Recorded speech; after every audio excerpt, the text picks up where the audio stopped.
Richard Southern joins us with the day's top business stories. And Richard, something very smelly is making headlines in the farming industry, and it's all tied to the Russian invasion of Ukraine. Yeah, I mean, we talk a lot about commodities here in the Business Report, Erica, be it oil or gold or copper, but there's one commodity that's really standing out and costing a lot these days. Poop. Yeah, I'm not kidding. Good old-fashioned poo. Here's the deal. Commercial fertilizer producers prices are surging. Fertilizer costing a lot right now. So farmers, they're looking for something to replace it with, and many are turning to an old age solution. Animal droppings. Demand for manure has skyrocketed ahead of the spring planting season.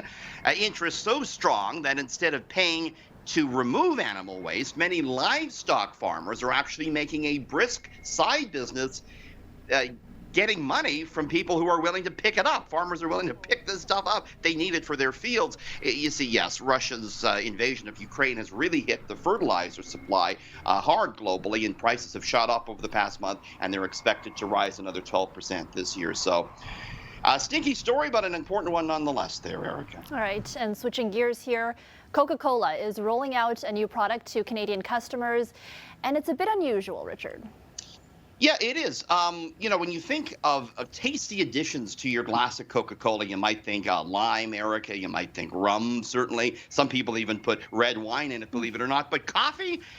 Coke is hoping you will like a Java Jolt with your next pop. The company is selling this in Canada, Coca-Cola with coffee. Comes in two flavors. It's basically your regular old Coke with Brazilian coffee infused.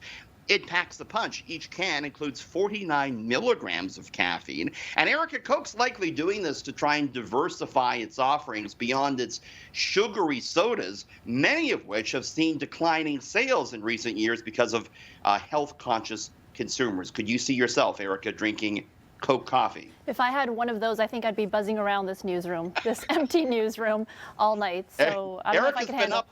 She's been up for 2 days, and we need her to do the news. This is bad. Just on one can. Okay. And finally, there's big money in healthcare, but the Ontario government is being criticized today for potentially not spending enough, Richard.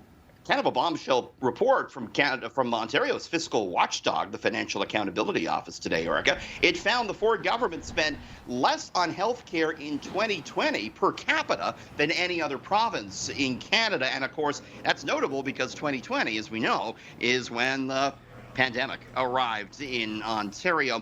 The FAO found that per person health spending in 2020 in Ontario was $4,800, 10% below the average of other provinces. NDP leader Andrea Horwath jumping on this, saying, quote, healthcare is broken because government after government doesn't want to invest in it. The Ministry of Finance, though, telling me the government has spent what they call an unprecedented $51 billion to fight the pandemic. They point out as well that Ontario receives the lowest per capita federal health transfers in any other province. I'm sure we'll hear more about this on the campaign trail, Eric. Okay, thanks, Richard. That's business editor Richard Southern. Thank you.